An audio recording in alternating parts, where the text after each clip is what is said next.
Welcome to Smarticus Tells History. All right, enough with the echo and fanfare. You're here for history, right? And not that boring crap you learned in high school. This stuff's actually interesting. Like things you've never heard about the Civil War, Cleopatra, automobiles, Monopoly, the Black Plague, and more. Fascinating stories, interesting topics, and some downright weird facts from the past. It's a new twist on some stories you may know, and an interesting look at some things you may have never heard. So, grab a beer, kick back, and enjoy. Here's your host, Smarticus. Hello, history enthusiasts. Welcome back to another episode of Smarticus Tells History. I am your host, Smarticus, accompanied by my co-host, Phoenix. Hi. Today, we're going to be talking about the fashion trend that saw the exploitation and extinction of several bird species. A trend that was so massive in the 1800s that it affected the entire world. But first, food. And as a wink and a nod to our feathered friends, we're eating hummingbird cake. Yeah, I haven't tried mine yet. I have. Have you? I figured you had. You usually do. Sometimes I like to wait to get more of an authentic thing. I usually try to, but this, there had to be a little tasting in the making. I tasted the frosting. That was the only thing that I tasted so far. Oh my god. And, this is pretty good. See, I told you. So, for those of you who don't know, hummingbird cake is an old southern favorite. My grandmother was from Louisiana, so I have had this most of my life. Yeah. Oh, it's so good. But there's pineapple in it. Yeah. There's pecans. There's bananas, obviously. Oh, I didn't put pecans in mine. I'm not a pecan person. But I'm sure it makes a crunchy texture. Sorry. Licking my lips here. What I did was I stuck them in a coffee grinder, so it turned them into powder. Oh, yeah. So you just get a little hint of the flavor, but because my daughter would not have eaten it if I had actually left big old chunks in there. She'd be like, that's a good idea. Yeah. Yeah, in the recipe, I think it says just to crush them, or to buy the ones that that are pre-crushed. Yep. But no, this is really good. It does have, I guess just like any other cake, it has tons and tons of sugar in it. Yes. And when I poured it out, there was also an alarmingly amount of vegetable oil, I thought. Oh, yeah. It was a cup and 3/4 of freaking vegetable oil. I think that a cup and a quarter. Yeah. I think it was a cup and a quarter of vegetable oil. And you end up making, with the recipe, you end up making 2 9-inch cakes. Yeah. And those babies are heavy. Yeah. Yeah, they were super heavy. But at the same time, it's a really light, fluffy cake. It is, yeah. It's nice and fluffy. I had to stick mine back in the oven a couple of times. Yeah, mine needed longer than the 40-some minutes it said. It said 24 to 30 minutes is what it said. Yeah, that's what it was. And so I said, all right, well, I'll try it at 25 minutes first. Mm-hmm. And I didn't have any toothpicks, so I used a butter knife. And so I pulled it out at 25 minutes. I stuck the butter knife in there, and I pulled it out, and it was on it. So I was like, all right, well, it's got to go back in a little bit longer. Right. So I did 5 minutes, and I pulled it back out again. And then after I cleaned the knife off, and it was about halfway, still on there again. Yeah. So I was like, all right. So I did another 5 minutes, and then third time was a charm, and it came out clean. Nice. So I was like, all right, done. And it was about 35 minutes, I guess, at that point. Yeah. I started to pull mine out the first time after the timer went off, because I did 25 too. I didn't do 24 minutes. I was like, that's weird. I'm not doing 24. That's what I thought too. So I did 25, and I started to pull it out, and I could see that both of them were jiggling in the middle like a roly-poly person. You know what I'm talking about, folks. There was some jiggle in the middle. Yeah, I knew as soon as I pulled it out. And of course, I immediately thought of that video that I think you sent me of Gordon Ramsay and his mother with that pie or whatever it was that they were making. Yes. And she's like, is that done in the middle? And he's like, yeah, of course it is. He sticks in, he's like, oh, actually it's not. And he's like, how did you know that wasn't done in the middle? And she's like, I could see it from the angle. It was jiggling or whatever. Yep. Or whatever it was. But yeah, mine were also extra jiggly when I pulled them out. They definitely needed at least another 10 minutes in there. Yep. And it worked great. And it is. It's nice. It's a nice texture. It's not too soft, like my, well, I guess yours too, half the time we do these, it's epic failure. Well, see, for me, it's bread. I am terrible at bread, but when it comes to making almost any other kind of like a cake, I can make cake, man. I'm good with cake. I think that's the only thing that we've really screwed up is a form of bread. Yeah. What did we have? Oh, the lardy cake, which I don't really call a cake because it was more of a bread. No, yeah, I don't know why it would be called a cake, but yeah, it was more of a bread. That one was an epic failure.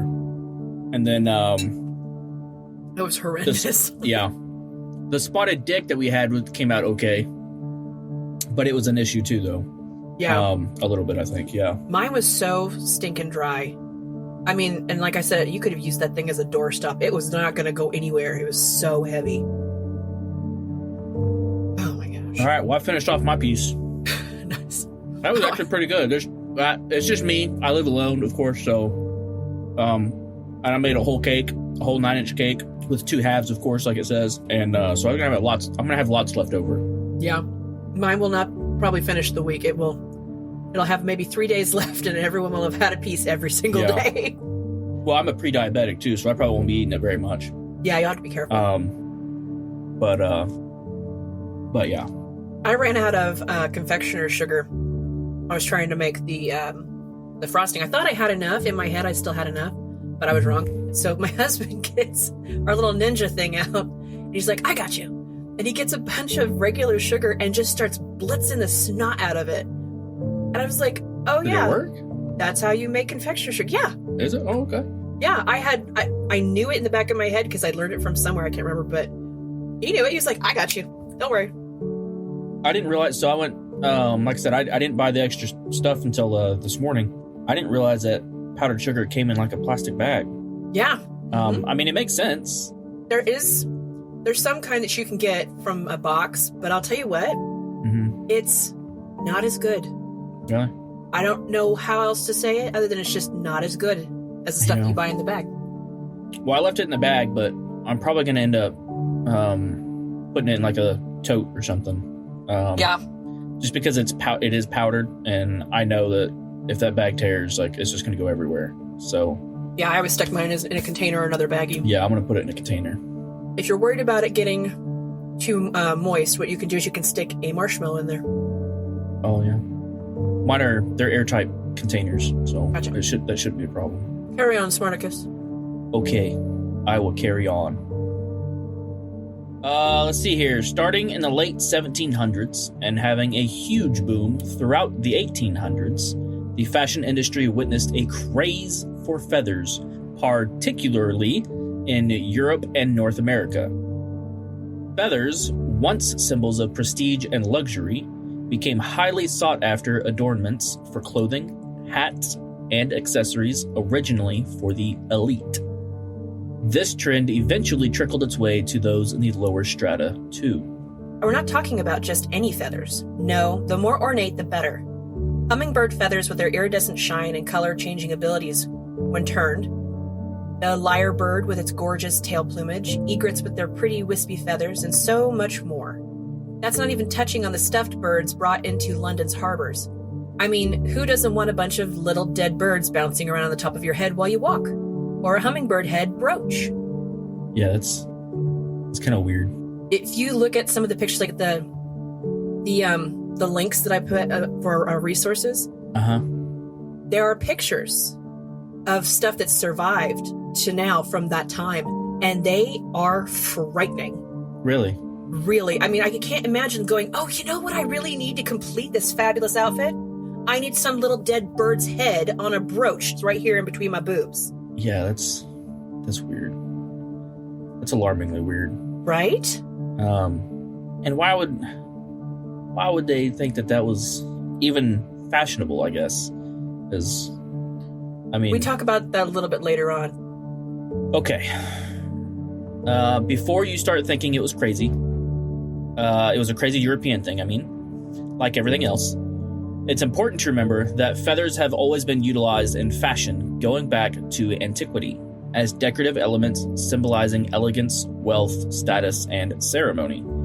Think of the Native Americans, the Mayans and Incans, ancient Greece, and so on. However, the craze during the 1800s was on a whole other level.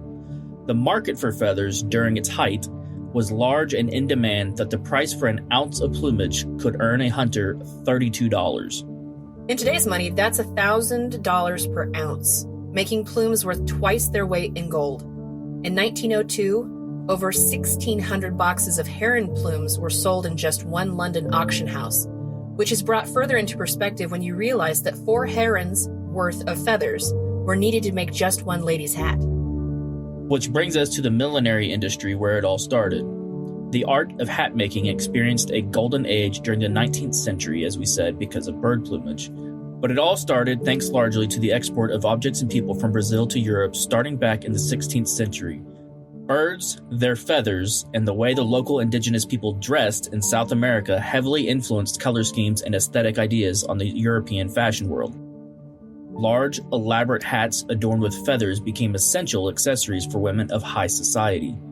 Feathers were meticulously arranged in intricate designs, often embellished with ribbons, flowers, gemstones, and even exotic bugs.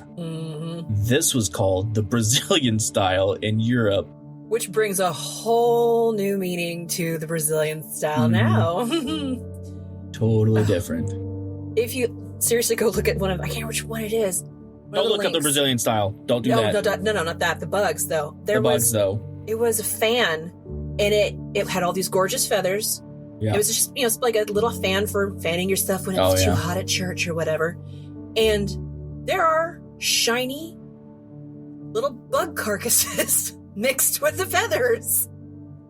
I was just like, no, I don't want bugs near me on any other time. I don't want them on my clothes. No. Yeah. That's kind of weird. It's just, people are crazy. Live bugs on you, like it's just... Oh, no. Mm-mm. Weird. I mean, I get they're dead, but you know what I mean. Right, no, exactly. They were live, their carcasses on you. Why would you want that on you?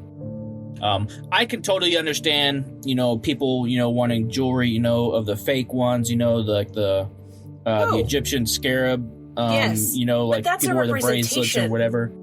Right. That's not, why would you want a dead animal on you? Yeah, no. Especially some of those beetles that they have down in South America. Heck, no. Yeah. And, I don't even want to look at them as a picture, and I don't, let alone have it on me. Right.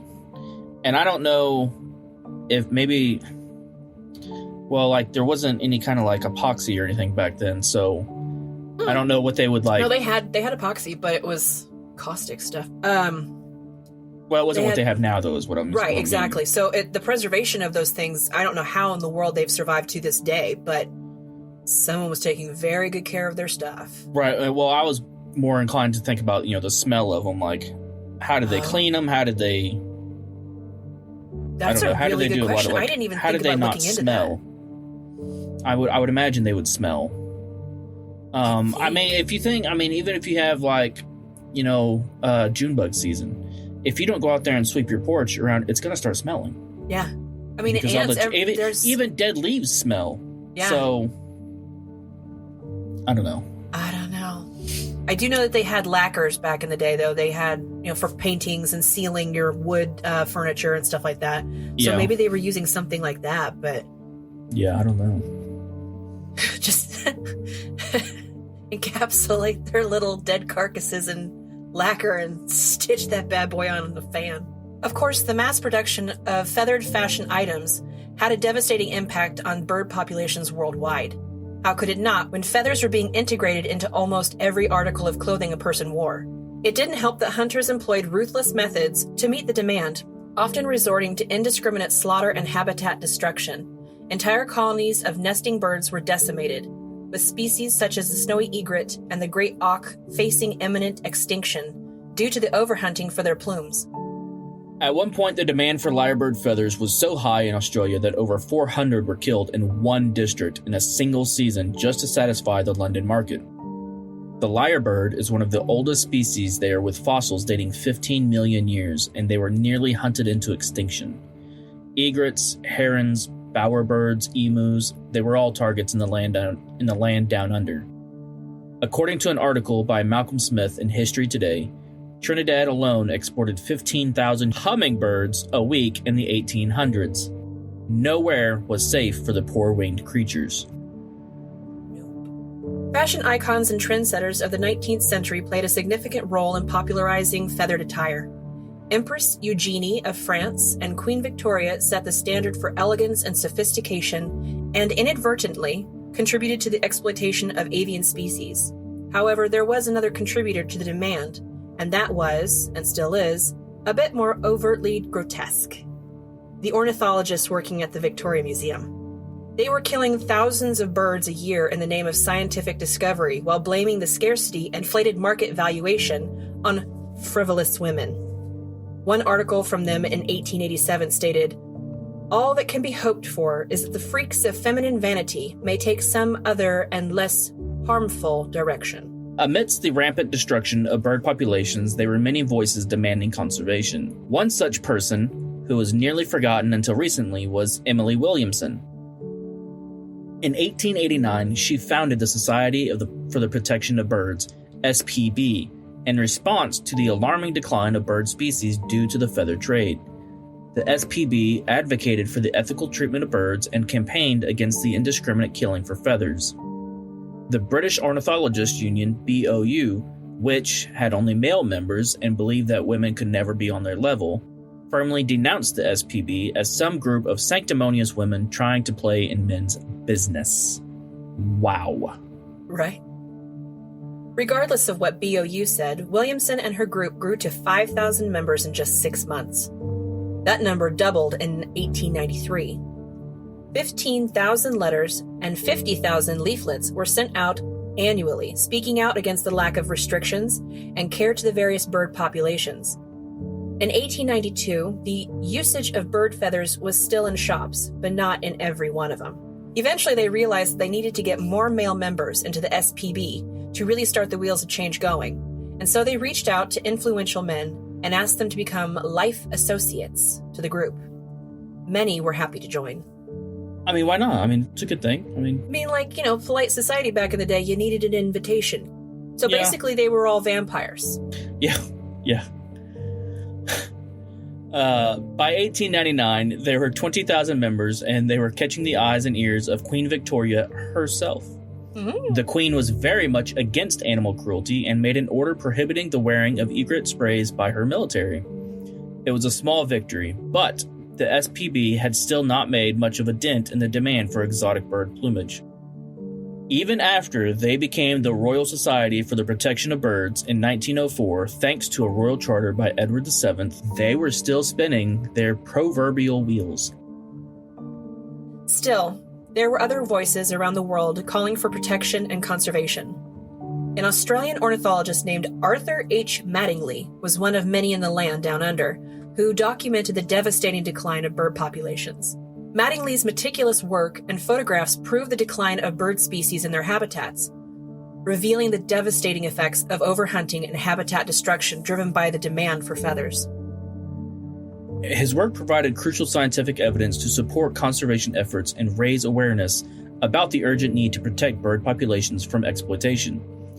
It was near the Murray River that he captured a devastating picture that shocked the whole world and really drove a devastating nail into the plume market. It's a grainy, black and white picture of a nest. There are two very young egrets barely old enough to stand on their long, wobbly legs. Below the image is text that says, "Starving egrets, parents shot for their plumes. Young plumifera calling to passing herons for food, waiting for the end. Young, all but dead." The picture is heartbreaking when you realize that they're just like any orphans begging for food and hoping to make it one more day. Mattingly's article, "Plundered for the Plumes," hit the UK, Paris, Amsterdam, Italy, Spain, Denmark, and Australia, and the US, along with the photo and many others. In 1911, the RSPB got a hold of the article and posted the photos on billboards and in shop windows. This started protests against the wearing of feathers in London's West End, and by 1913, the international plume market fell out of favor. The last fall of the axe, if you'll allow me the euphemism, was when Colonel Sir Charles Yates went to the House of Commons in the UK and introduced a plumage bill in 1920. It was defeated, but the following year the Importation of Plumage Prohibition Act was passed by Parliament. It took 33 years for Williamson's dream to come true, but it was 3 decades well spent, and the RSPB is still around thanks to its almost forgotten founder. The use of feathers in fashion during the 1800s exemplifies the detrimental consequences of human exploitation of natural resources for aesthetic purposes. The insatiable demand for feathered attire led to the near extinction of numerous bird species and the actual extinction of others, highlighting the profound impact of fashion and biodiversity. As we reflect on this chapter in history, it serves as a stark reminder of the need for sustainable practices in the fashion industry and the importance of conservation efforts to preserve our planet's precious wildlife, championed by individuals like Emily Williamson, Arthur H. Mattingly, and organizations such as the RSPB. Well, folks, that wraps up this episode of Smarticus Tells History. We hope you learned something from this intriguing tidbit from the annals of history. If you have any historical questions or topics you'd like us to explore in future episodes, don't hesitate to reach out. Thank you for joining us, and if you enjoyed this episode, please subscribe and leave us a review. We'll be back with more stories from the past. Until then, keep exploring. Thanks for listening to Smarticus Tells History. If you enjoyed this episode, don't forget to rate and review and make sure to subscribe. And be sure to follow the show at facebook.com/Smarticus Tells History, or just click the link in the show description. Thanks again for listening. See you next time.